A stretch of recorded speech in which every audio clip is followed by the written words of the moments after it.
Good day everyone, my name is Farhana M. Delgan and today I'll be discussing about political caricature of the American era. Ito ay ginagamit ng mga Filipino artists and cartoonists yung political cartoons to express their views sa iba't ibang issues and to challenge yung mga policies ng American era. Gaya naman nasa libro ni Alfred McCoy at Freda Rosas entitled Philippine Cartoons, Political Caricature of the American Era noong 900 to 941, kung saan kinompal nila yung political cartoons na naipublish sa mga dyaryo at periodicals noong American era. First example is itong pictures na ito.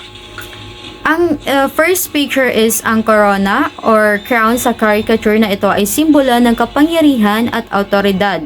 Ang Pilipinong lalaki na sumisigaw ay nagpapahayag ng pagtutol sa paglipat ng kapangyarihan at nagpapahiwatig na hindi ito dapat maging kay Dr. Barcelona. Ang caricature na ito ay maaaring magbigay ng mga commentary tungkol sa isang isyong pampolitika, kapangyarihan at transformasyon ng liderato noong American era. Ito namang sa pangalawang picture ay nagpapakita ng larawan ng komentaryo sa mga gawain ng Manila Police noong American era. Ipinapakita na hindi palaging perpekto ang pulisya sa pagtugon sa mga pangangailangan ng community, lalo na sa mga isyong may kinalaman sa kahirapan at gutom. Nagpapahiwatig din ito na may ilang individual sa loob ng community na handang kumilos upang tugunan ang mga ganoong issue kahit na nakakasway ito sa batas. Nasa black and white din ang karton na nagdaragdag sa kasaysayan at context sa politika. Sa ikatlong larawan, makikita ang mga sasakyan tulad ng mga kotse at motorsiklo na may iba't ibang kulay. Ang mga sasakyan ay may mga marka ng color room, which mean ang mga ito ay hindi rehistrado o walang tamang lisensya. Ang mga color room na sasakyan ay nagpapakita ng hindi sumusunod sa regulasyon at patakaran ng trapiko. Ang mensahe ng larawan ay nagpapahiwatig ng pangamba o pagkabahala sa hindi kontroladong paglaganap ng mga color room na sasakyan sa mga lansangan ng lungsod.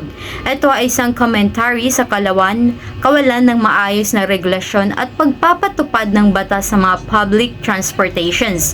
Ang pagkakaroon ng maraming color room na sasakyan ay maaaring magresulta sa mga malalang aksidente at panganib para sa mga pasahero at public sa pangkalahatan sa pamamagitan ng paglathala ng cartoon na ito. Ang Philippine Free Press ay naglalayong bigyang diin ang isyong ito sa kamalayan ng mga mangbabasa at hikayatin ang mga otoridad na kumilos upang tugunan ang problema ng mga color room na sasakyan sa lungsod.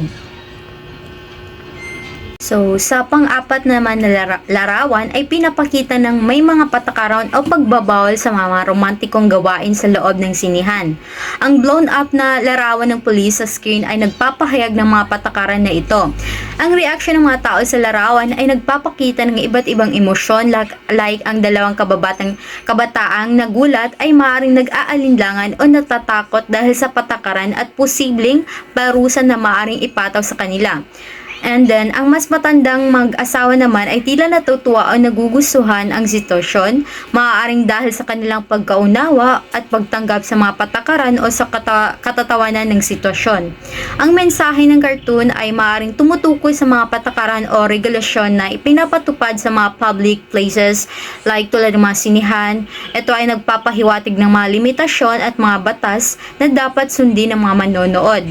Ang reaksyon ng mga ito sa larawan ay nagpapakita ng iba't ibang pananaw o pagtanggap sa mga patakaran na ito. Sa kabuuan, ang karton na ito ay nagpapakita sa isang aspekto ng kultura at mga patakaran sa mga public places tulad ng mga sinihan. Ito ay nag-e-emphasize sa mga regulasyon at mga reaksyon ng mga tao sa mga patakaran na ito.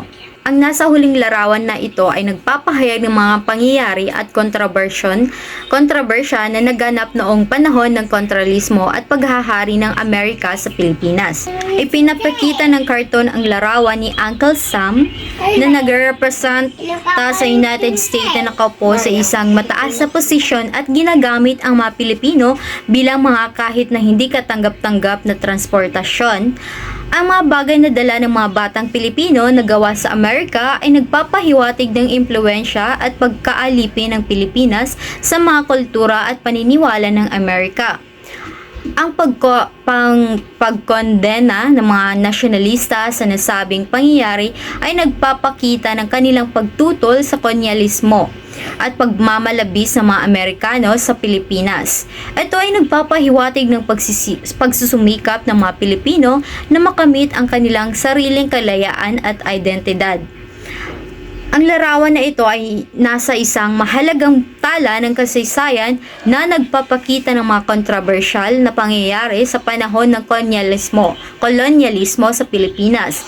Ito ay nagpapahiwatig ng mga issue ng kapangyarihan, identidad at pagtutol na patuloy na pinag-aaralan at pinagtutuunan ng pansin hanggang sa kasalukuyan. So, yun lang po about sa